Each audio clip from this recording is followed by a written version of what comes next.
Hi friends, welcome back. അപ്പോൾ ഇതാ നമ്മളിന്നിവിടെ ഒരു അടിപൊളിയായിട്ടുള്ള നല്ല ടേസ്റ്റി ആയിട്ടുള്ള ഒരു അറേബ്യൻ ഡിഷായിട്ടുള്ള ചിക്കൻ മന്തിയുടെ റെസിപ്പി ആയിട്ടാണ് വന്നിരിക്കുന്നത്. മന്തിയൊക്കെ നമ്മൾ കൂടുതലും റെസ്റ്റോറൻറ്റിൽ നിന്നായിരിക്കും കഴിച്ചിട്ടുണ്ടാവുക അല്ലേ. പക്ഷേ വീട്ടിൽ തന്നെ നമുക്ക് കുഴിയൊന്നും ഇല്ലാണ്ട് വളരെ ടേസ്റ്റി ആയിട്ടുള്ള റെസ്റ്റോറൻറ്റിലൊക്കെ കിട്ടുന്ന അതേ ടേസ്റ്റിൽ തന്നെ ചിക്കൻ മന്തി എങ്ങനെ റെഡിയാക്കി എടുക്കുന്നതാണ് കേട്ടോ നമ്മളിന്ന് വീഡിയോയിലൂടെ ഷെയർ ചെയ്യുന്നത്. ഇതിപ്പോൾ ഞാനിവിടെ ചിക്കൻ വെച്ചിട്ടാണ് മന്തി ഉണ്ടാക്കിയിരിക്കുന്നത്. ഇത് തന്നെ നിങ്ങൾക്ക് സെയിം ബീഫോ മട്ടനോ വെച്ചിട്ട് ചെയ്തെടുക്കാം. അപ്പോൾ വീഡിയോയിലേക്ക് കിടക്കുന്നതായിട്ട് മുന്നായിട്ട് നിങ്ങൾ എൻ്റെ ഈ ചാനൽ ആദ്യമായിട്ടൊക്കെ കാണണമെന്നുണ്ടെങ്കിൽ ചാനൽ വീഡിയോസ് ഇഷ്ടമാണെന്നുണ്ടെങ്കിൽ ചാനലൊന്ന് സബ്സ്ക്രൈബ് ചെയ്തോളൂ. സബ്സ്ക്രൈബ് ചെയ്യുമ്പോൾ തൊട്ടപ്പുറത്തുള്ള ഒരു ബെല്ലൈക്കൺ വരും, അതിൽ ഓൾ എന്ന് പറയുന്ന ഓപ്ഷൻ കൂടി ഒന്ന് എനേബിൾ ചെയ്ത് കൊടുത്തോളൂ കേട്ടോ. എന്നാലാണ് ഞാനിടുന്ന വീഡിയോസ് നിങ്ങൾക്ക് മിസ് ചെയ്യാണ്ട് കാണാൻ പറ്റുള്ളൂ. മന്തിയിലേക്ക് വേണ്ട ചിക്കൻ റെഡിയാക്കാനായിട്ട് തുടങ്ങാം. അതിനായിട്ട് ഞാനിവിടെ ഒരു 600 ഗ്രാമോളം ചിക്കനാണ് കേട്ടോ എടുത്തിരിക്കുന്നത്. അത്യാവശ്യം വലിയ പീസായിട്ട് തന്നെ കട്ട് ചെയ്തെടുക്കണം മന്തിയിലേക്ക്. ഇതിപ്പോൾ സ്കിന്നില്ലാത്ത ചിക്കനാണ്. മന്തിയിലേക്ക് സ്കിന്നുള്ള ചിക്കനാണെങ്കിൽ ഒന്നും കൂടി നല്ലതാണ് കേട്ടോ. അപ്പോൾ അത് നമുക്ക് നമ്മുടെ പാനിലേക്ക് വെച്ച് കൊടുക്കാം. ഇതിപ്പോൾ മസാലയൊക്കെ ഒന്ന് ഉള്ളിലേക്ക് പിടിക്കാൻ വേണ്ടിയിട്ട് ഞാൻ ജസ്റ്റ് ഒന്നൊരു ഫോർക്ക് വെച്ചിട്ട് നന്നായി ഒന്ന് കുത്തി കൊടുത്തിട്ടുണ്ട്. മസാലയൊക്കെ അത്യാവശ്യം വലിയ പീസല്ല, അപ്പോൾ മസാലയൊക്കെ ഒന്ന് ഉള്ളിലേക്ക് പിടിക്കണമെങ്കിൽ അങ്ങനെ ചെയ്താൽ നല്ലതായിരിക്കും. ഇനി നമുക്ക് അതിലേക്ക് 1 ടീസ്പൂണോളം നല്ല ജീരകം ചേർത്ത് കൊടുക്കുന്നുണ്ട്. ചെറുതായിട്ടൊന്ന് ചതച്ചെടുത്തതാണ്. പിന്നെ നമുക്ക് അതിൻ്റെ കൂടെ തന്നെ 1 ടീസ്പൂണോളം തന്നെ കുരുമുളക് ചതച്ചെടുത്ത് ആഡ് ചെയ്ത് കൊടുക്കുന്നുണ്ട്. ഇതിലേക്ക് നമ്മൾ വേറെ മുളക് പൊടിയൊന്നും ചേർക്കുന്നില്ല. അപ്പോൾ കുരുമുളകിൻ്റെ എരിവാണ് കേട്ടോ നമുക്കിതിലേക്ക് വേണ്ടത്. പിന്നെ 2 കഷ്ണം മാഗി ക്യൂബാണത്, ചിക്കൻ സ്റ്റോക്കാണ്. അത് 2 കഷ്ണം മതിയായിരിക്കും. ഇതിൽ ഉപ്പുള്ളതുകൊണ്ട് നമുക്ക് വേറെ എക്സ്ട്രാ ഉപ്പൊന്നും ചേർത്ത് കൊടുക്കണ്ട. അപ്പോൾ ജസ്റ്റ് ഒന്ന് പൊടിച്ചെടുത്തിട്ട് നമുക്ക് ചിക്കനിലേക്ക് ചേർത്ത് കൊടുക്കാം. ഇതിൽ അത്യാവശ്യം തന്നെ ഉപ്പുണ്ടാവും. നിങ്ങൾ ലാസ്റ്റ് മിക്സ് ചെയ്ത് നോക്കിയിട്ട് കുറവ് തോന്നുകയാണെങ്കിൽ മാത്രം പിന്നെ ചേർത്ത് കൊടുത്താൽ മതി. ഇത് കുറച്ച് ഫുഡ് കളർ ഞാൻ ആഡ് ചെയ്ത് കൊടുക്കുന്നുണ്ട്. നമുക്ക് ഫോട്ടോയ്ക്കും വീഡിയോയ്ക്കൊക്കെ ആയതുകൊണ്ട് മാത്രമാണ്. നിങ്ങൾ വീട്ടിലേക്ക് ഉണ്ടാക്കുമ്പോൾ ഇത് ചേർക്കേണ്ട ആവശ്യമില്ല കേട്ടോ. ഇത്രയും കൂടി ചേർത്തിട്ട് നമുക്ക് നന്നായി ഒന്ന് കൈ വെച്ചിട്ട് നന്നായി മിക്സ് ചെയ്തെടുക്കാം. അപ്പോൾ ഞാൻ നന്നായി ഇവിടെ മിക്സ് ചെയ്ത് കൊണ്ടുവന്നിട്ടുണ്ട്. ഇനി നമുക്കിതിലേക്ക് ഒരു 120 ml സൺഫ്ലവർ ഓയിൽ എടുക്കുന്നുണ്ട്. കോക്കനട്ട് ഓയിൽ ഉപയോഗിക്കാൻ പറ്റില്ല കേട്ടോ ഇതിലേക്ക്. ഇത്രയും തന്നെ ഓയിൽ വേണം. നമ്മൾ വേറെ ഓയിലൊന്നും ഇതിലേക്ക് ഡാൽഡയോ നെയ്യോ ഒന്നും ഉപയോഗിക്കുന്നില്ല. ഈ ഒരു ഓയിൽ മാത്രമേ നമുക്ക് എടുക്കുന്നുള്ളൂ. പിന്നെ ഇതിലേക്ക് ഒരു മീഡിയം സൈസ് ക്യാപ്സിക്കം ചെറുതായിട്ടൊന്ന് കട്ട് ചെയ്തിട്ട് കൊടുക്കുന്നുണ്ട്. ഒരു പ്രത്യേക ടേസ്റ്റാണ് കേട്ടോ അങ്ങനെ ചെയ്യുമ്പോൾ. പിന്നെ അതിൻ്റെ കൂടെ തന്നെ ചെറിയൊരു കൈപ്പിടി മല്ലിയില ആഡ് ചെയ്ത് കൊടുക്കുന്നുണ്ട്. അതേപോലെ തന്നെ കുറച്ച് പുതിനയിലയും കൂടി ആഡ് ചെയ്ത് കൊടുക്കുന്നുണ്ട്. ഇത്രയും ചേർത്ത് കൊടുത്തിട്ട് നമുക്ക് നന്നായി ഒന്ന് മിക്സ് ചെയ്യാം. സാധാ മന്തിക്ക് ക്യാപ്സിക്കോ മല്ലിയിലയും പുതിനയിലയും ചേർക്കലില്ല. നിങ്ങൾക്കത് വേണ്ടെന്നുണ്ടെങ്കിൽ അവോയ്ഡ് ചെയ്യാം. പക്ഷേ ഇങ്ങനെ ചെയ്യുമ്പോൾ ഒരു പ്രത്യേക ടേസ്റ്റ് തന്നെയാണ് കേട്ടോ. അപ്പോൾ നന്നായി തിരുമ്പി വെച്ച് കൊടുത്തിട്ടുണ്ട്. നമുക്കിതൊരു 1 മണിക്കൂറോളം മാരിനേറ്റ് ചെയ്യാനായിട്ട് വെക്കണം. അതവിടെ ഇരിക്കട്ടെ. അപ്പോൾ നമുക്ക് ഇതിലേക്ക് വേണ്ട റൈസ് സെല്ല റൈസാണ് കേട്ടോ. വൈറ്റ് സെല്ല റൈസാണ് എടുത്തിരിക്കുന്നത്. ഇതിപ്പോൾ വൈറ്റ് കളറാണ്. ഇതിൻ്റെ ഒരു ഗോൾഡൻ കളർ ഉണ്ടായിരിക്കും. പക്ഷേ വൈറ്റ് കളറുള്ള റൈസാണ് കേട്ടോ. നമുക്ക് മന്തിയൊക്കെ ചെയ്തെടുക്കുമ്പോൾ റൈസ് കാണാനായാലും അതാണ് ഒരു ഇത്തിരി കൂടി ടേസ്റ്റ് കൂടുതലുള്ളത്. അപ്പോൾ ഇത് നമുക്ക് നന്നായി കഴുകിയിട്ട് കൊണ്ടുവരാം. ആ റൈസൊക്കെ ഞാൻ കഴുകി കൊണ്ടുവന്നിട്ടുണ്ട്. ഇനി നമുക്കിതൊരു 20 മിനിറ്റ് തൊട്ട് ഒരു അരമണിക്കൂറോളം വരെ ഒന്ന് സോക്ക് ചെയ്യാനായിട്ട് വെക്കണം. അപ്പോൾ ഈ സമയം കൊണ്ട് നമുക്ക് നമ്മുടെ ചിക്കനോട് 1 മണിക്കൂറോളം നമുക്ക് മാരിനേറ്റ് ആയിട്ടുണ്ട്. ഈ സമയത്ത് നമുക്കിത് കുക്ക് ചെയ്തെടുക്കാം. അപ്പോൾ ഒരു ഹൈ ഫ്ലെയിമിൽ വെച്ചിട്ട് ഒരു 5 മിനിറ്റ് ഒന്ന് മൂടി വയ്ക്കുക കേട്ടോ.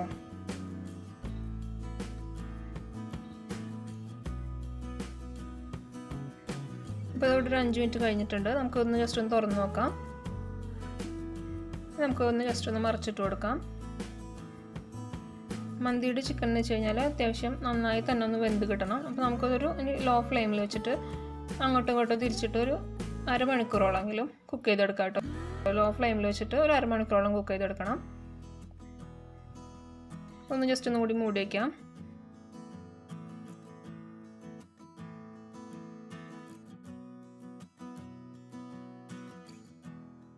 അപ്പോൾ നമുക്ക് ഒന്നുകൂടി തുറന്ന് നോക്കാം. ജസ്റ്റ് ഒന്നും കൂടി അങ്ങോട്ടും ഇങ്ങോട്ടും തിരിച്ചിട്ട് കൊടുക്കാം.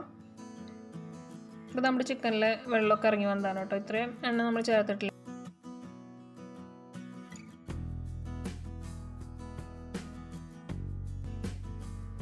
ജസ്റ്റ് എല്ലാം ഒന്ന് മറിച്ചിട്ട് കൊടുക്കാം. ഒന്നുകൂടി മൂടി വെച്ചിട്ട് കുക്ക് ചെയ്യാം കേട്ടോ. അപ്പോൾ ഈ സമയം കൊണ്ട് നമുക്ക് നമ്മുടെ റൈസ് കുക്ക് ചെയ്യാനായിട്ട് തുടങ്ങാം. അരമണിക്കൂറായിട്ടുണ്ട്.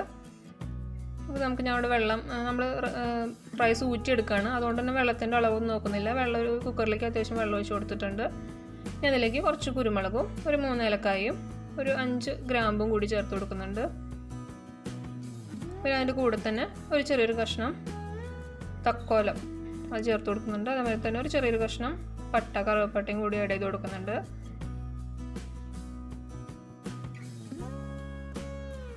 അതിൻ്റെ കൂടെ തന്നെ പിന്നെ നമ്മളത് കബ്സയിലും മന്തിയിലൊക്കെ ഇടുന്ന ഡ്രൈ ലെമൺ ഉണ്ടല്ലോ, അതും കൂടി ആഡ് ചെയ്ത് കൊടുക്കുന്നുണ്ട്. അപ്പോൾ നന്നായി വെള്ളമൊക്കെ നന്നായി തിളച്ചിട്ടുണ്ട്. ഈ സമയത്ത് നമുക്ക് റൈസിലേക്ക് ആവശ്യമായിട്ടുള്ള വെള്ളത്തിലേക്ക് ആവശ്യമുള്ള ഉപ്പിട്ട് കൊടുക്കാം. അത്യാവശ്യം വെള്ളത്തിൽ ഉപ്പ് ഇത്തിരി മുന്നിലേക്ക് നിൽക്കണം കേട്ടോ, എന്നാലാണ് നമ്മൾ റൈസ് ഇട്ട് വെന്ത് വരുമ്പോൾ റൈസിലേക്ക് ഉപ്പ് ഉണ്ടാവുള്ളൂ. ഇനി കുറച്ച് സൺഫ്ലവർ ഓയിൽ ഒഴിച്ച് കൊടുക്കുന്നുണ്ട്. ഇതെന്തിനാണെന്ന് വെച്ച് കഴിഞ്ഞാൽ നമ്മുടെ റൈസൊക്കെ ഒട്ടി പിടിക്കാണ്ടിരിക്കാൻ വേണ്ടിയിട്ടാണ് കേട്ടോ, വിട്ട് കിട്ടാൻ വേണ്ടിയിട്ടാണ്. ഇപ്പോൾ ഞാൻ ഡ്രെയിൻ ചെയ്ത് വെച്ച അരി ഉണ്ടല്ലോ, അത് നമുക്ക് ഇതിലേക്ക് ഇട്ട് കൊടുക്കാം. അരി ഇട്ട് കൊടുത്തിട്ടുണ്ട്. ഇനി നമുക്ക് നന്നായി കുക്ക് ചെയ്തെടുക്കണം.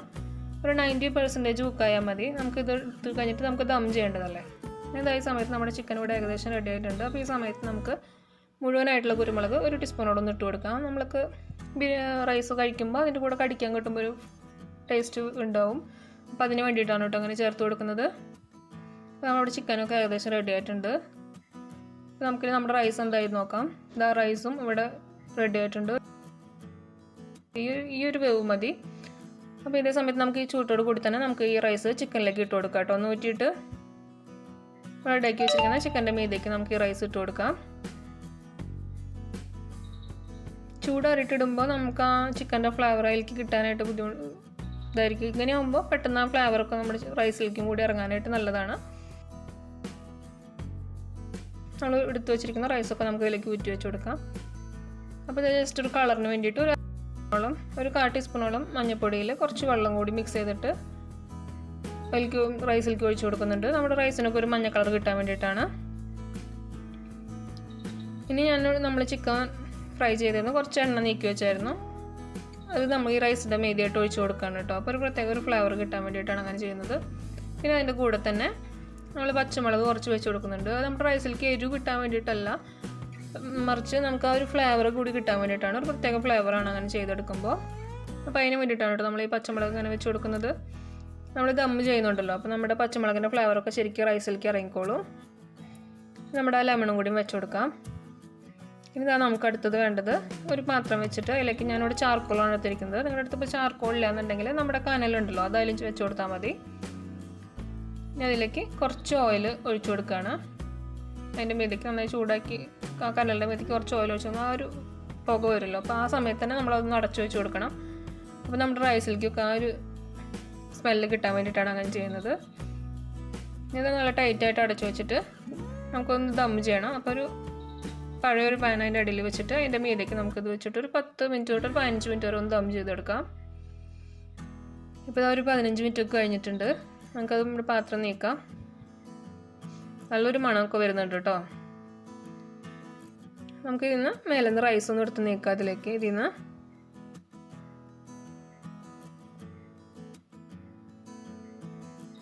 ഇപ്പോൾ ഞാൻ റൈസൊക്കെ ഒന്ന് മാറ്റിയിട്ടുണ്ട്.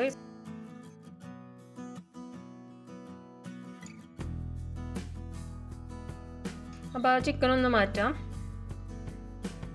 എന്തിനാണെന്ന് വെച്ച് കഴിഞ്ഞാൽ നമ്മൾ ബാക്കി മാറ്റി വെച്ചിരിക്കുന്ന റൈസും കൂടി ഇതിലിട്ടിട്ട് നമുക്കൊന്ന് മിക്സ് ചെയ്തെടുക്കാൻ വേണ്ടിയിട്ടാണ്. അത് ചിക്കനെല്ലാം ഞാൻ അടുത്ത് മാറ്റിയിട്ടുണ്ട്.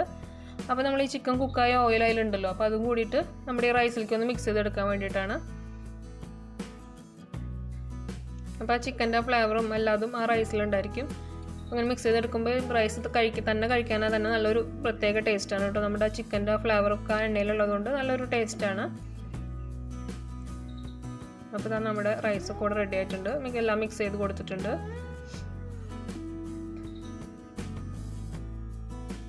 ഇപ്പോൾ നമുക്കിതിൻ്റെ മീതിക്കായിട്ട് നമ്മൾ റെഡിയാക്കി വെച്ച് നമ്മൾ മാറ്റി വെച്ച ചിക്കനൊക്കെ വെച്ച് കൊടുക്കാം. നല്ലൊരു ടേസ്റ്റാണ് കേട്ടോ നമ്മുടെ ഈ മന്തി കഴിക്കാനായിട്ട്. ആ സ്മോക്കി സ്മെല്ലും ഒക്കെ വരുമ്പോൾ നല്ലൊരു ഫ്ലേവറും നല്ല ടേസ്റ്റുമാണ്. അപ്പോൾ അത് നമുക്കിത് ചൂടോട് കൂടി തന്നെ സെർവ് ചെയ്യാം. അപ്പോൾ വീഡിയോ എല്ലാവർക്കും ഇഷ്ടമായെന്ന് വിചാരിക്കുന്നു. വീഡിയോ ഇഷ്ടമായെങ്കിൽ ലൈക്ക് ചെയ്യാനും ഷെയർ ചെയ്യാനും മറക്കരുത്. അപ്പോൾ ഇതിൻ്റെ കൂടെ കഴിക്കാനായിട്ടുള്ള ചട്നിയുടെ റെസിപ്പി ഞാൻ വളരെ പെട്ടെന്ന് തന്നെ അപ്ലോഡ് ചെയ്യാം കേട്ടോ. അപ്പോൾ താങ്ക് യു.